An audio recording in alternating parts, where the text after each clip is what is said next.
형제가 한 여자를 공유했다. 이거 삼류 막장 드라마가 아닙니다. 천하의 성군 세종대왕의 아들, 그것도 무려 3명의 왕자가 한 기생에게 홀려 벌어진 실제 역사입니다. 아버지 세종의 가슴에 대모들 박은 조선 왕실 최악의 스캔들. 자식 이기는 부모 없다더니 천하의 세종대왕도 자식 농사만큼은 마음대로 안 됐나 봅니다.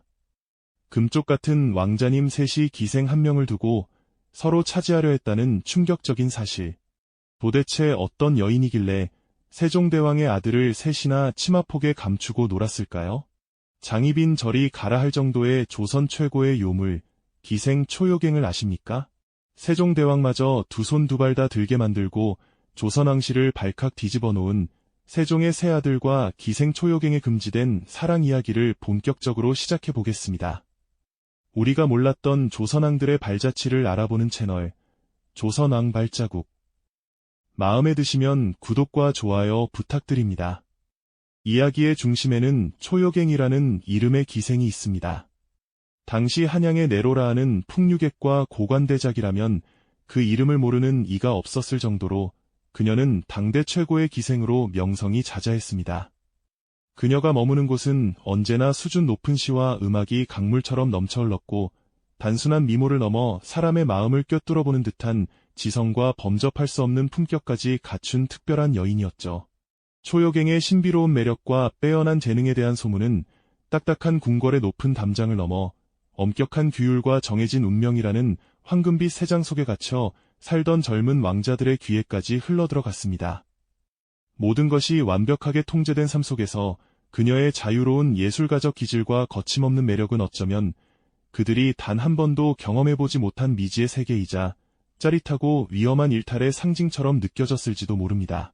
그렇게 세종의 아들들 평원대군과 화의군 그리고 계양군은 마치 자석에 이끌린 쇠붙이처럼 그녀에게 걷잡을 수 없이 빠져들기 시작했습니다. 처음에는 그저 이름난 기생에 대한 단순한 호기심이었을 겁니다. 하지만 그녀와 얼굴을 마주하고 시를 주고받으며 함께 음악을 논하고 세상을 이야기하는 시간이 깊어질수록 왕자들의 마음속에는 걷잡을 수 없는 감정의 불길이 피어올랐습니다.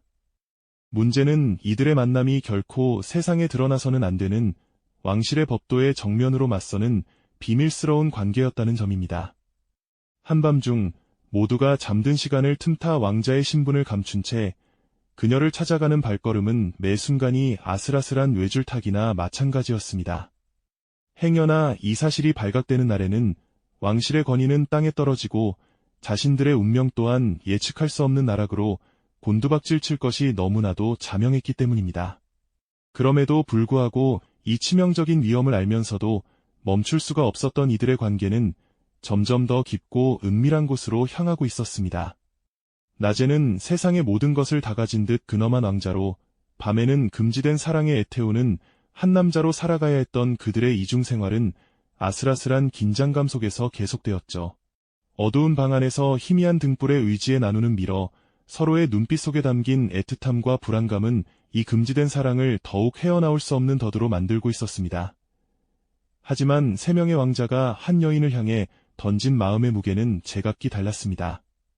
누군가는 불꽃처럼 모든 것을 태울 듯 격정적이었고 또 다른 누군가는 왕실의 법도와 연모하는 마음 사이에서 이태로운 줄타기를 하고 있었죠.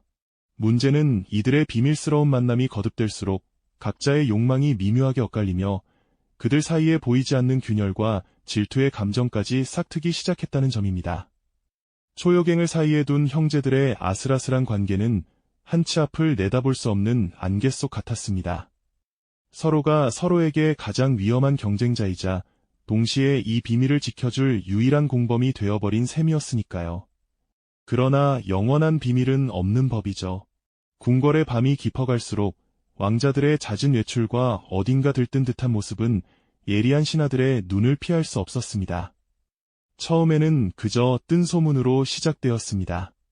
하지만 꼬리에 꼬리를 무는 의심의 실타래는 마침내 초요갱이라는 이름 석자에 닿았고 소문은 걷잡을 수 없는 속도로 퍼져나가기 시작했습니다. 한 명의 기생이, 그것도 세종의 세 아들을 모두 사로잡았다는 이야기는 그 자체로 왕실의 근간을 흔드는 거대한 폭풍의 눈이 되어가고 있었습니다.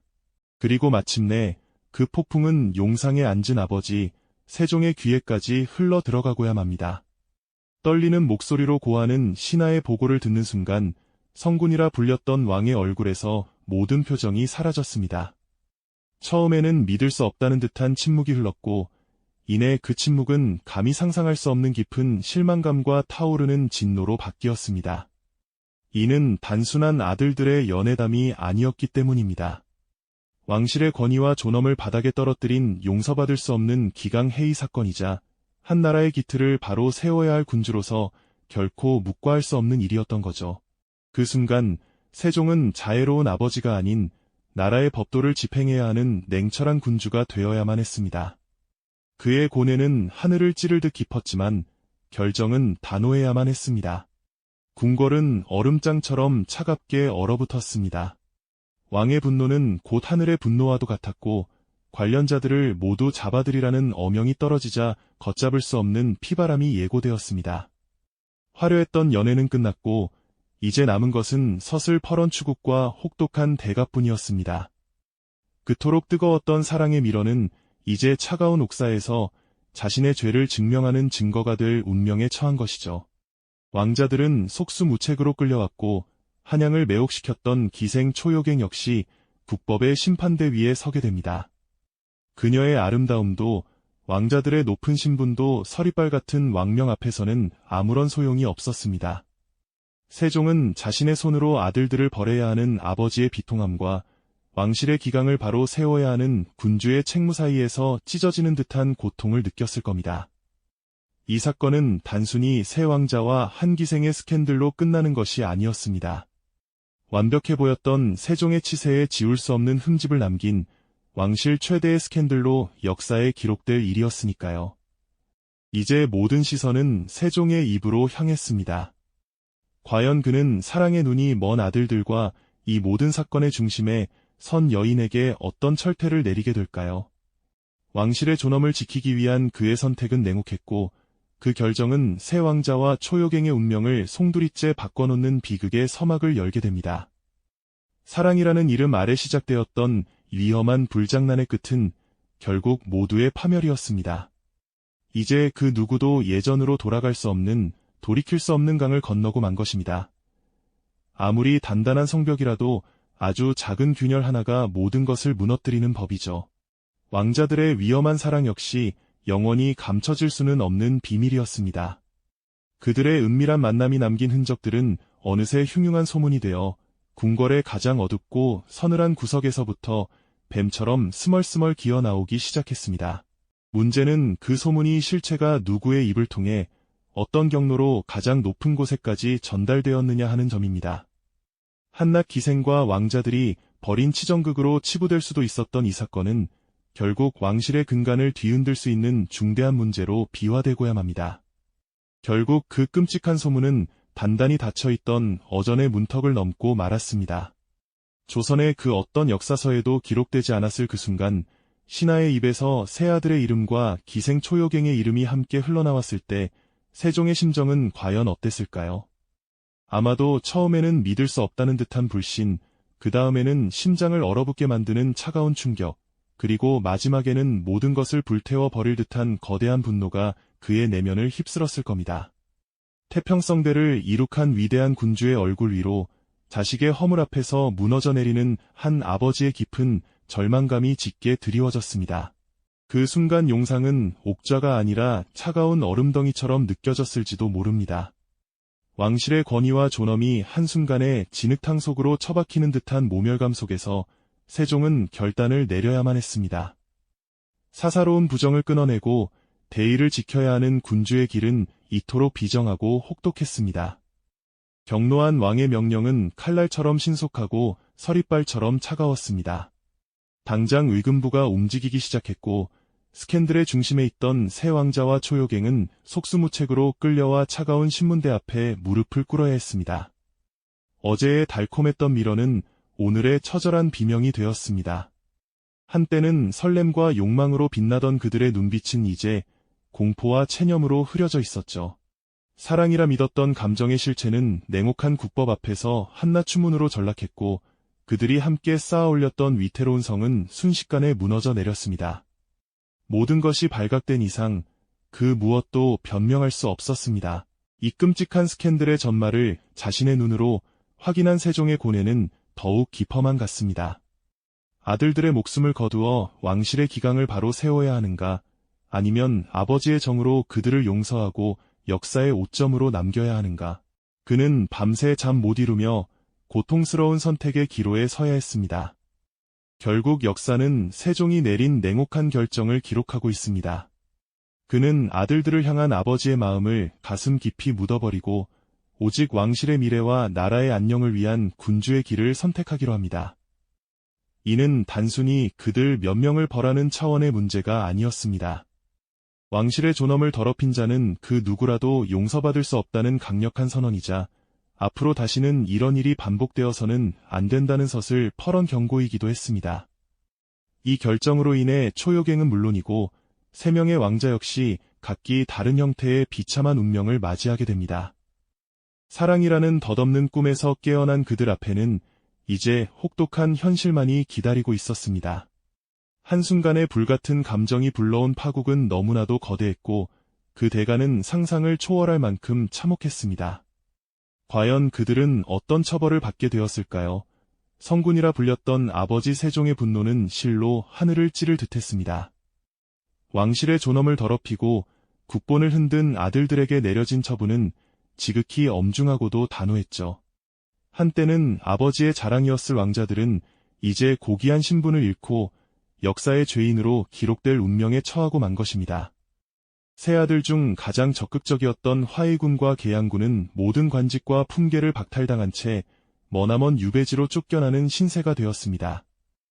하루아침에 모든 것을 잃고 낯선 땅에서 죄인으로 살아가야 하는 그들의 심정은 얼마나 비참했을까요? 훗날 다시 왕실의 일원으로 복구하기는 하지만 이 사건은 그들의 인생에 영원히 지워지지 않는 주홍 글씨로 남게 됩니다. 그렇다면 이 모든 비극의 중심에 있었던 여인, 한양을 흔들었던 기생 초요갱의 운명은 과연 어떻게 되었을까요? 놀랍게도 역사는 그녀의 마지막에 대해 구체적인 기록을 남기지 않고 있습니다. 다만 여러 정황을 통해 추측해볼 때 그녀는 왕실을 능멸한 죄로 머나먼 변방의 관비로 보내졌을 가능성이 가장 높습니다. 한양 최고의 사내들의 마음을 훔쳤던 절세미인이자 당대의 풍운하였던 그녀는 그렇게 누구의 기억에도 남지 않는 이름 없는 존재가 되어 역사의 장막 뒤로 쓸쓸히 사라져야만 했던 것이죠. 화려했던 만큼 너무나도 허무하고 비극적인 마지막이었습니다. 이 끔찍한 스캔들은 단순히 몇몇 왕자들의 개인적인 일탈로 끝나지 않았습니다.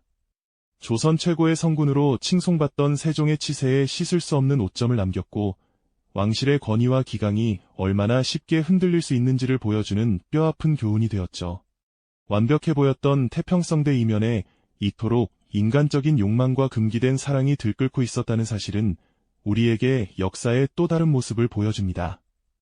자신의 손으로 아들들을 벌해야만 했던 아버지 세종의 마음은 또 얼마나 찢어지듯 아팠을까요? 결국 한떨기 꽃과 같았던 여인을 향한 새 왕자의 마음은 걷잡을 수 없는 불길이 되어 왕실 전체를 위협하는 거대한 화마로 번지고 말았습니다. 그 불길이 휩쓸고 간 자리에는 이제 차가운 잿더미와 지울 수 없는 상처만이 남게 된 것입니다. 한순간에 매혹이 불러온 파국. 그들의 이야기는 시대를 넘어 우리에게 아주 근원적인 질문 하나를 던지고 있습니다. 과연 그들의 감정은 목숨을 걸 만큼 가치 있는 진실한 사랑이었을까요? 아니면 결국 모두를 파멸로 이끈 치명적이고 위험한 욕망의 불꽃이었을까요? 역사의 기록 속에서 그 명확한 답을 찾을 수는 없겠지만 인간의 마음과 사회의 규율이 충돌하는 이 비극적인 이야기는 아주 오랫동안 깊은 여운을 남깁니다. 어쩌면 이러한 갈등은 지금 우리의 시대에도 다른 모습으로 계속 반복되고 있는지도 모르겠습니다. 과거에 견고했던 성벽이나 신분의 격차는 오늘날 눈에 보이지 않는 더 복잡하고 교묘한 장벽으로 대체되었습니다.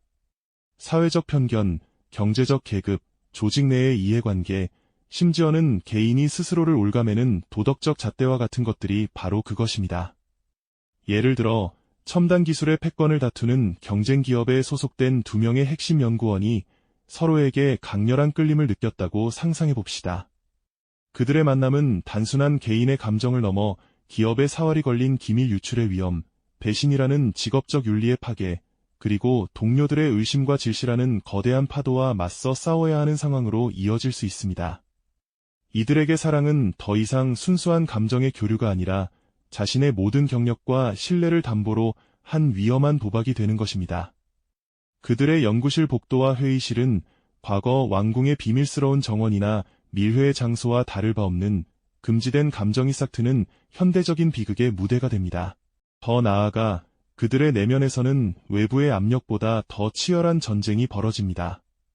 이성과 감성, 의무와 욕망 사이에서 끊임없이 갈등하며 스스로를 향한 검열의 칼날을 세우게 됩니다. 이 감정이 과연 내가 이뤄온 모든 것을 포기할 만큼 가치 있는가? 한순간의 끌림 때문에 미래를 저당 잡히는 어리석은 짓은 아닐까?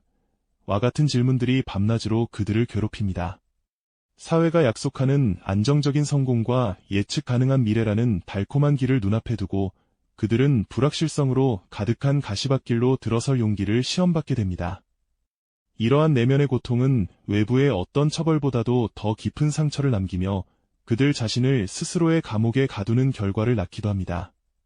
결국 그들이 내리는 선택은 단순히 두 사람의 관계를 결정하는 것을 넘어 한 인간이 자신의 삶에서 무엇을 가장 중요한 가치로 여기는지를 증명하는 처절한 자기 고백이 됩니다.